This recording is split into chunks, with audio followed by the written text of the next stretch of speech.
Assalamualaikum warahmatullahi wabarakatuh. Apa kabar pemirsa Unhas TV dimanapun Anda berada? Senang sekali saya Fasya Rahman dapat kembali membersamai Anda dalam program Unhas Speak Up.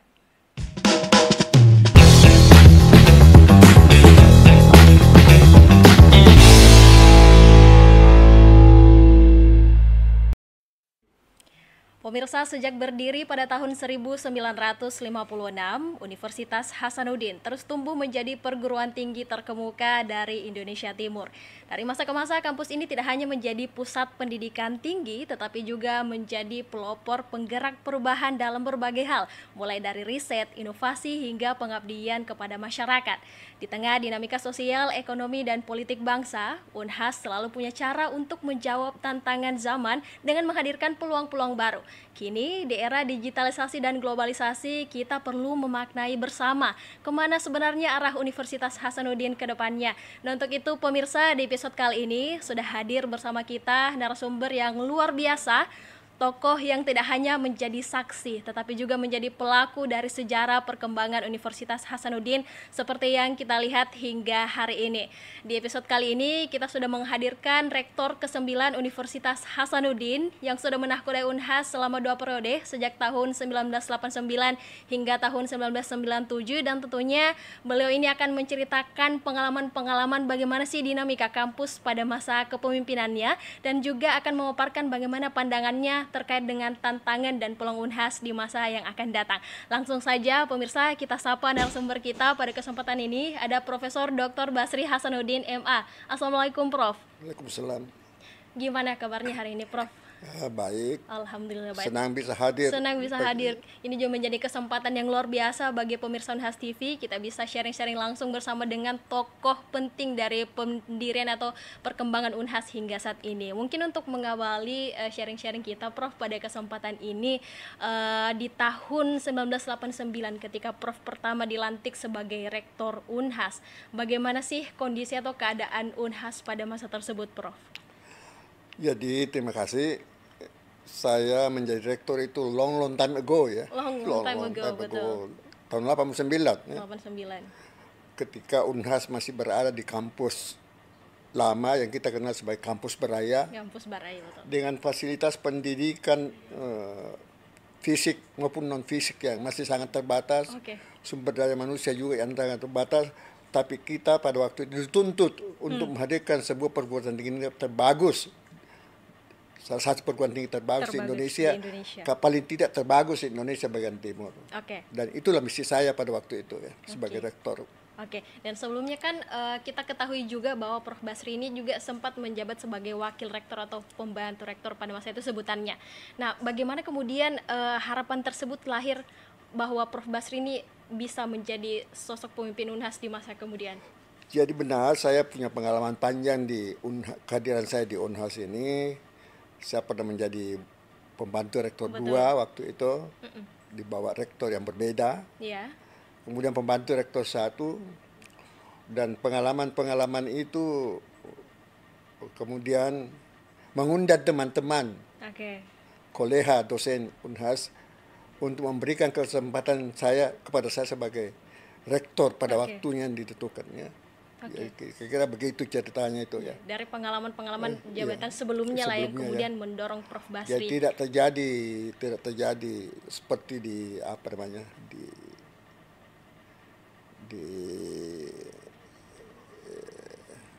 dirancang begitu ya.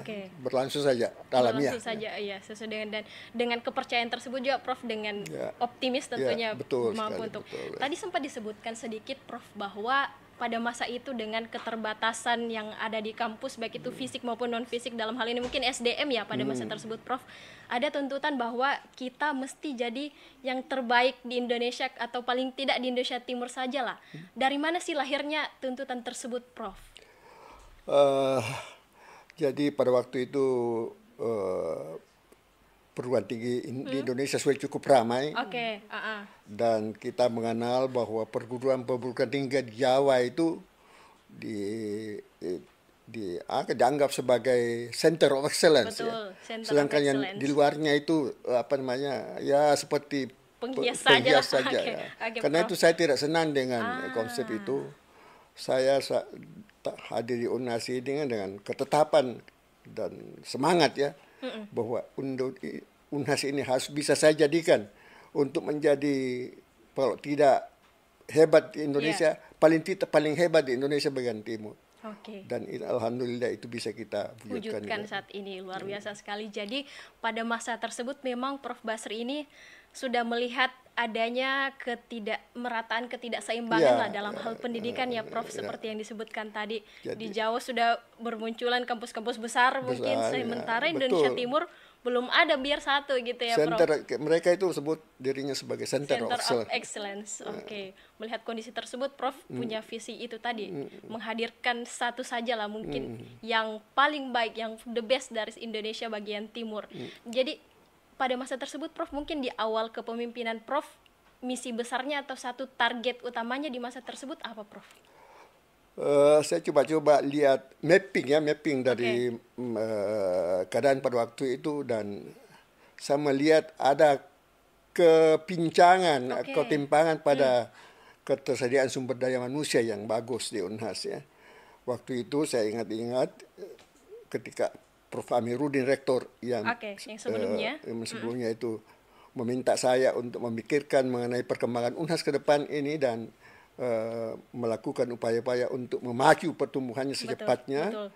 Maka saya adakan mapping mengenai kemampuan sumber daya manusia UNHAS pada waktu itu untuk jadi modal utama ya, memacu UNHAS ya. Betul. Jadi kemudian saya melapor ke Pak Amiruddin bahwa kita hanya punya 11 doktor di UNHAS waktu itu. Pada masa itu 11 ya. Beberapa 1-2 di Fakultas Pertanian, di ekonomi ada, hukum ada. Tidak banyak lah. Tidak banyak. Jadi sangat terbatas ya. Tidak memadai untuk mengembangkan suatu universitas yang unggul. Secara cepat. Karena itu Prof. Amiruddin menugaskan saya untuk memikirkan pengembangan SDM UNHAS itu. Maka sejak saat itu kita melakukan mobilisasi ya, potensi sumber daya manusia UNHAS dengan meningkatkan kompetensi mereka itu dengan pendidikan lanjutan di dalam maupun di luar negeri. Saya minta dana beasiswa sebesar-besarnya untuk program doktor di dalam negeri, dan juga saya garap sponsor-sponsor luar negeri. Untuk membiayai pendidikan SDM dari UNHAS tersebut di luar negeri ya. Jadi memang ketika diberikan tanggung jawab untuk istilahnya memboost lah kapasitas dari SDM UNHAS pada masa tersebut, Prof mengambil langkah untuk melanjutkan studi dari SDM yang ada. Karena pada masa tersebut baru puluhan ya Prof ya, doktor. Itu pun doktor bukan yang guru besar. Jadi memang besar sekali ya. Jadi memang pada masa tersebut menjadi challenge tersendiri untuk mengembangkan potensi di UNHAS. Apalagi Pak Amiruddin itu rektor yang sangat percaya diri ya. Optimis. Dan tidak rela UNHAS yang dia pimpin itu ketinggalan ya. Tidak rela UNHAS yang dia pimpin itu tidak sebanding dengan universitas maju di Indonesia. Ya. Dan dengan spirit itu juga tentunya menyemangati Prof untuk kita perlu melakukan langkah yang lebih cepat untuk memboost kompeten tersebut. Nah selanjutnya nih Prof, ketika kemudian menjabat sebagai rektor di tahun 1989 tersebut, apa yang menjadi tantangan utamanya Prof? Selain dari SDM yang mungkin baru ingin bertumbuh di masa tersebut, apa yang menjadi tantangannya pada masa itu? Jadi banyak sekali tantangan. Banyak sekali. SDM salah satunya, fasilitas sarana dan prasarana pendidikan yang juga kita tinggal di lokasi di Baraya itu sebuah kampus kecil, hanya 30 hektar ya. 30 hektar. Bersempit-sempit di sana, banjir kalau hujan. Dan kita tidak bisa berbuat banyak dengan di kampus yang lama itu. Meskipun jasanya juga sangat besar kepada UNHAS.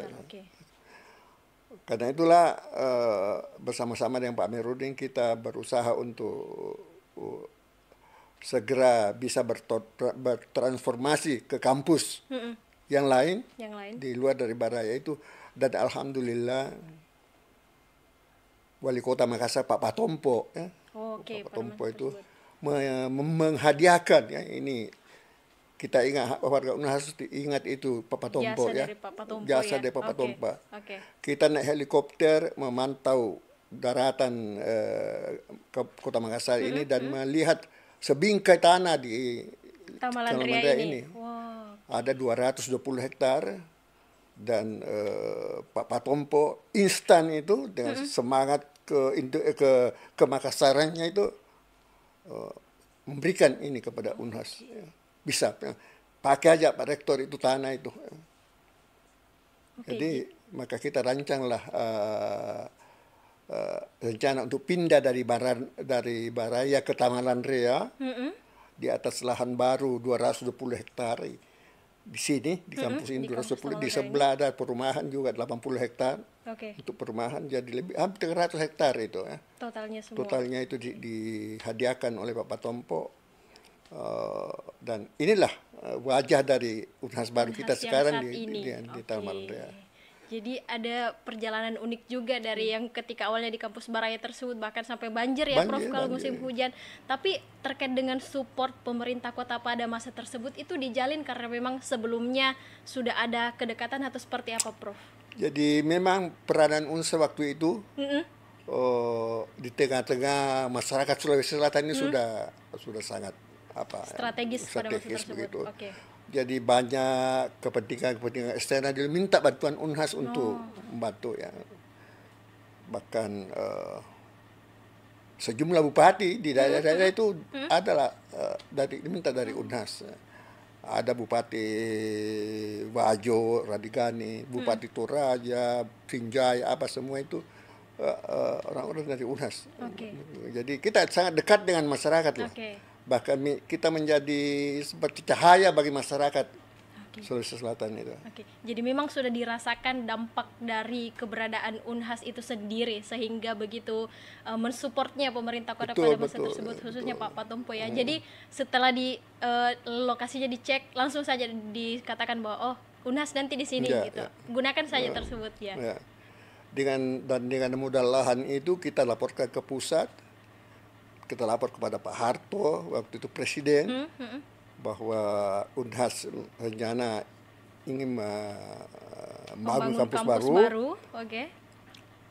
Dan dengan spontan Pak Harto waktu itu mengalami apa yang disebut oil boom ya. Harga minyak naik tinggi dan banyak uangnya pemerintah untuk dan spontan itu Pak Harto menyediakan $40 juta bantuan dari Bank Pembangunan Asia untuk pembangunan kampus itu jumlah yang cukup banyak pada masa tersebut ya, $40 juta kalau ada $1,000 sekarang. Triliunan rupiah itu ya. Itu yang kita bangun kampus. Jadi memang dinamika geopolitik dan lain sebagainya itu sangat berpengaruh juga terhadap pendidikan tinggi. Ada seorang pemimpin Pak Harto itu yang saya kira sangat berjasa buat pembangunan kampus baru ini. Pak Patompo, Pak Harto. Luar biasa sekali ya Prof. Nah kemudian nanti kita akan membahas lagi Prof dari kisah-kisah tersebut, pengalaman-pengalaman tersebut, nilai-nilai apa lagi yang mesti ditanamkan kepada para pemimpin-pemimpin Unhas di masa saat ini dan masa yang akan datang. Tapi jangan dijawab dulu Prof, kita akan kembali setelah pesan-pesan berikut ini. Pemirsa tetap di Unhas Speak Up.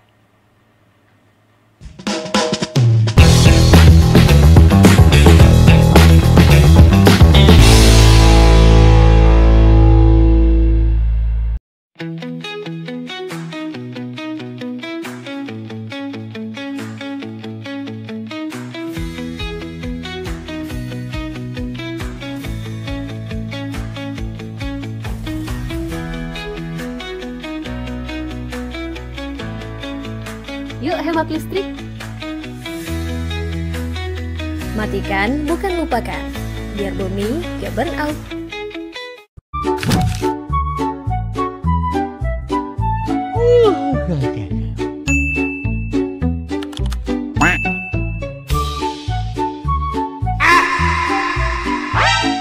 Hati-hati, konten video pendek yang cepat dan gampang dicerna bikin otak kita ketagihan dopamin instan. Jadinya terus nyari hiburan yang cepat, singkat, tapi ngena. Coba deh, mulai nikmatin konten yang durasinya lebih panjang. Baca buku atau nulis. Biar otak kita bisa dilatih fokus lagi dan gak gampang terdistraksi. Dipersembahkan oleh Unhas TV. Takut gagal atau minder itu seperti membatasi potensi diri sendiri. Padahal kalau pede, kegagalan tuh cuma step buat upgrade diri, bukan game over.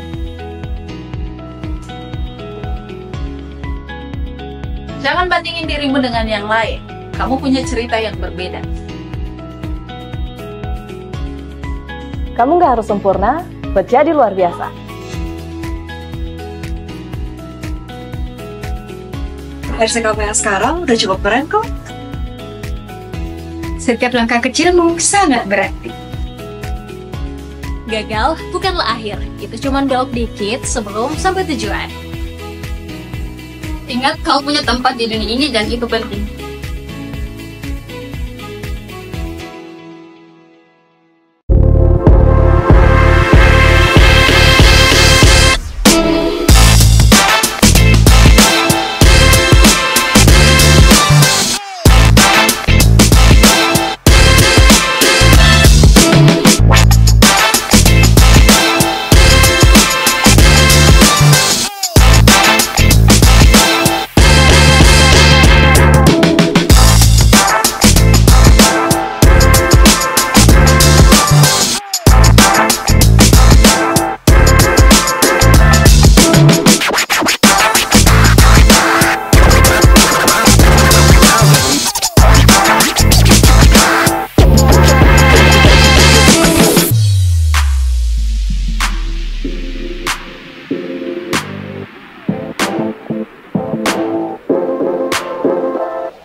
Masih di Unhas Pika bersama Prof. Basri Hasanuddin. Tentunya tadi kita sudah mendengar begitu banyak cerita dari Prof. Basri bahwa memang pada masa kepemimpinan beliau ini tantangan masih begitu banyak, bahkan dari segi tempat atau lokasi pendirian kampus saja juga punya cerita tersendiri. Nah, untuk melihat Unhas hari ini, Prof, tentu tantangannya sudah berbeda lagi dari masa yang sebelumnya. Bagaimana Prof melihat tantangan Unhas ke depannya, Prof? Jadi tentu saja kita berhadapan dengan keadaan lingkungan global nasional yang terus berkembang dan berubah dengan cepat ya. Karena itu universitas ini harus bisa mengantisipasi perkembangan dinamika lingkungan yang bakal terjadi di masa-masa yang akan datang, sehingga Unhas ini tetap bisa maju dan survive ya. Karena perubahan berlangsung dengan sangat cepat ya. Iya, Prof. Jadi dulu waktu saya rektor, saya berpikir tentang misalnya bisa dilakukan kuliah lintas fakultas, lintas universitas di Indonesia. Kita bangun itu namanya Sikdiskat, sistem pendidikan jarak jauh melalui satelit. Ada di Unhas, dipusatkan di Unhas. Kita bisa kuliah di Unhas dan ditangkap di seluruh Indonesia bagian timur pada waktu itu. Tapi waktu itu hanya sekadar audio ya, hanya suara yang didengar. Ya. Sekarang keadaan yang lebih maju terjadi ya. Apa yang kita pikirkan di waktu yang lalu sudah terjadi, apa yang lebih bagus daripada apa yang kita impikan itu. Ya. Karena itu kita bersyukur dengan dinamika lingkungan yang makin kondusif ini. Dan tentu saja bagi universitas, sebuah universitas yang tetap ingin survive harus bisa menyesuaikan diri terhadap perubahan yang dinamis itu ya. Tapi melihat keadaan Unhas saat ini dengan SDM-nya yang begitu melimpah luar biasa sekali, Prof, apakah ini menjadi peluang tersendiri bagi Universitas Hasanuddin?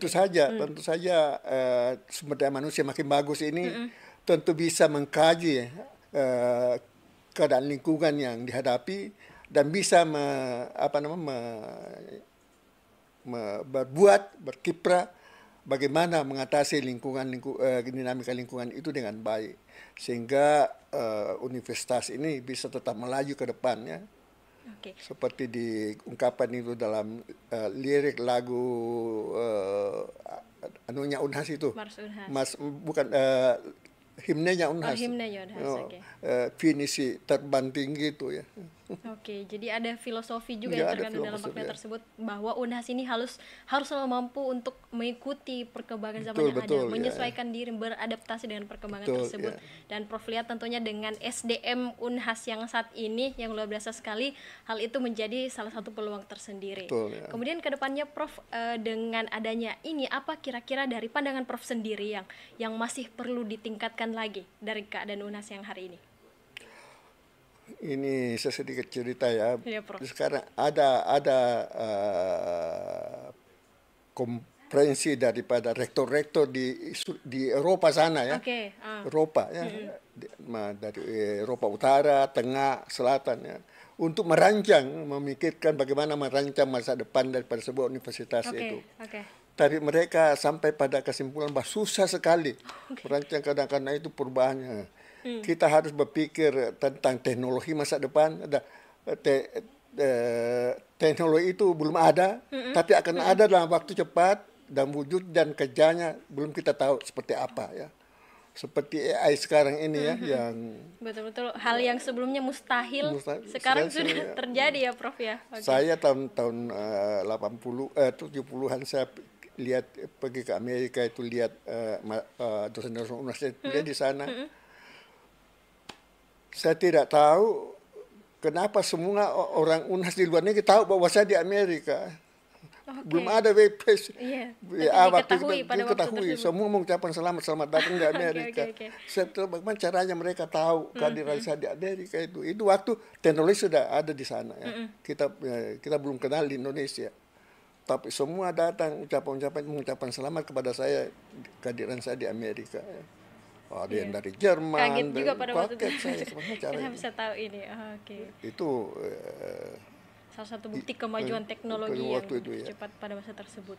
Jadi meskipun pada masa tersebut tadi Prof Basi sempat ceritakan ada konferensi yang merumuskan bersama bagaimana harusnya mungkin formulasi dari cara memajukan universitas ini, tapi berujung pada kesimpulan bahwa memang tidak ada. Mereka melihat bahkan akan ada sejumlah profesi yang hilang, profesi ya, tapi dan lapangan kerja yang hilang, tapi ada profesi baru yang sulit dibayangkan.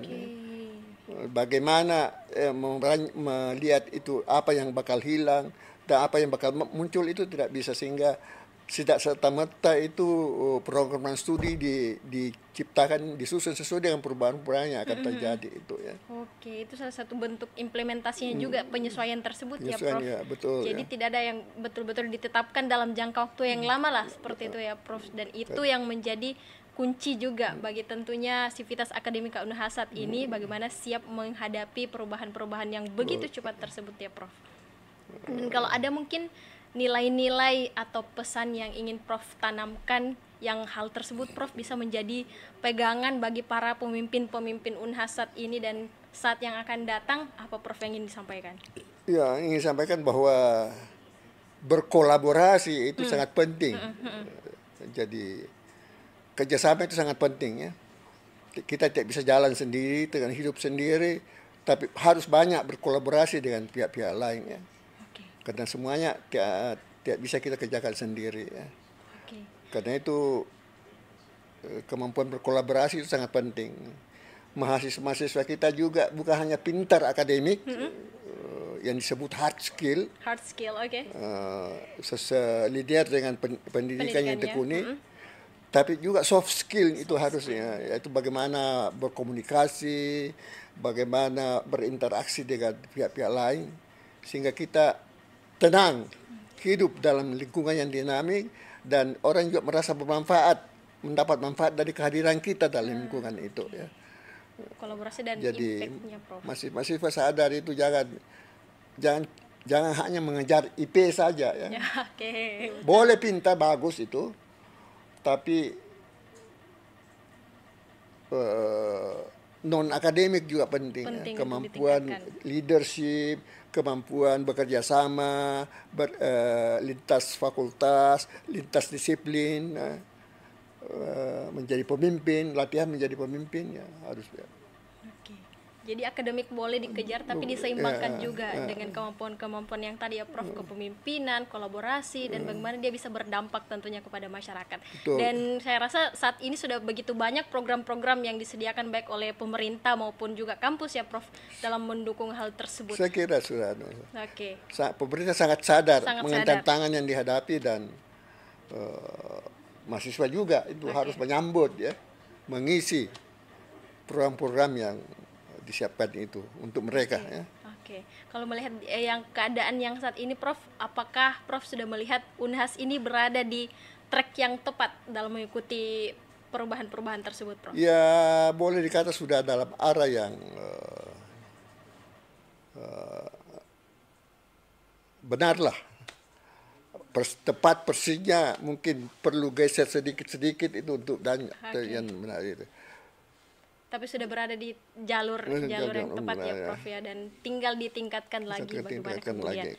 Oke. Terkait dengan kondisi SDM kan tidak terlepas juga dari peran alumni Prof, bagaimana kemudian peran strategis dari alumni-alumni kita saat ini, sebagaimana yang disebutkan tadi Prof, bahwa kolaborasi ini juga menjadi kuncinya. Nah ini kan alumni juga salah satu yang menjembatani dengan pihak-pihak eksternal. Nah bagaimana Prof melihat pentingnya peran alumni di sini Prof? Alumni itu sangat penting ya. Saya kadang-kadang itu merasa kaget ya. Oke. Tiba-tiba bertemu alumni di luar negeri. Dengan waktu saya di Iran sebagai dubes itu, dubes Iran, saya di Albania, dan pada suatu ketika saya diundang untuk menghadiri untuk hadir dalam sebuah industri pesawat terbang, dan saya temukan orang-orang masih ada di situ ya, industri pesawat terbang. Jadi di luar alumni kita ini memegang jabatan-jabatan yang penting ya tentunya Prof. Ada yang sudah jadi duta besar dan sebagainya ya. Oke, jadi ada tidak mungkin cerita yang pada masa kepemimpinan Prof ini sendiri, masa-masa ketika Prof menyadari betul-betul alumni ini punya peran yang begitu penting bagi sebuah universitas Prof? Jadi tentu banyak contohnya ya. Di waktu saya kebetulan menjadi ketua MBA Majelis Wali Amanah Unhas itu, saya mendapat bantuan ya sebagai ketuanya dari 2 alumni Unhas yang murid saya Fakultas Ekonomi. Dia menjadi dirut BTN, dirut BTN. Banyak bantuannya kepada Unhas ya. Kemudian ketika saya menjadi pengurus masjid di Al-Markas itu, kita diberi bantuan oleh BTN itu untuk membangun fasilitas di sana. Itu alumni Unhas ya. Sebagai individual itu membantu ya. Betul. Belum berorganisasi ini. Secara instansi gitu ya. Kemudian ada lagi dirut BRI juga yang bikin satelit itu untuk BRI itu ya. Itu pernah saya ajar itu. Dan mereka dengan gembira itu semua membantu kita ya. Betul. Ini belum organisasinya. Ya, baru secara individual. Secara individual itu. Jadi secara individual ini tiap alumni itu bisa menjadi duta besar, dutanya Unhas di dalam masyarakat ya, untuk memperkenalkan dan memperlihatkan ya seperti apa itu Unhas ya. Terakhir Prof, mungkin sebagai closing statement agar pembicaraan kita semakin berkesan, boleh diberikan pesan dan juga harapannya Prof untuk Universitas Hasanuddin di masa yang akan datang. Silakan Prof. Saya ingin ingatkan kita semuanya bahwa Unhas itu PTN yang sangat penting di kawasan timur Indonesia ya. Telah berkontribusi banyak untuk kemajuan bangsa ini. Dan karena itu saya harapkan semua alumni itu bisa berkiprah dengan sebaik-baiknya, berbakti kepada bangsa dan negaranya sesuai dengan bidang ilmunya masing-masing ya. Jadi saya ingin itu bagaimana alumni-alumni Fakultas Perikanan misalnya, bagaimana bisa terlibat dalam upaya meningkatkan hidup para nelayan, dengan misalnya membantu atau menyiapkan prasarana perikanan yang memungkinkan mereka meningkatkan produktivitasnya. Fakultas Pertanian misalnya, saya ingin supaya mereka itu berkontribusi dalam produksi pangan di Sulawesi Selatan. Kita bisa menghasilkan padi misalnya bukan hanya 5 ton per hektar, tapi bisa menjadi 10 ton seperti di Vietnam. Ya. Jadi itu peranan yang bisa dimainkan oleh alumni. Karena itu orang per orang dari alumni itu bisa berkontribusi maksimal, tapi secara organisasi juga bisa lebih besar lagi peranannya seperti yang dilakukan oleh Pak Amran Sulaiman sekarang ini sebagai ketua alumni. Saya kira sudah bagus ya. Dia sebagai Menteri Pertanian berusaha untuk sebaik-baiknya sebagai menteri, tapi juga dia mampu memobilisasi teman-temannya alumni Fakultas Pertanian untuk berkiprah di bidangnya masing-masing dengan sebaik-baiknya, dan korps alumni itu memberikan dukungan. Jadi pada intinya adalah bagaimana bisa berkiprah ya Prof sesuai dengan bidang masing-masing. Luar biasa sekali. Dan ada organisasi yang bisa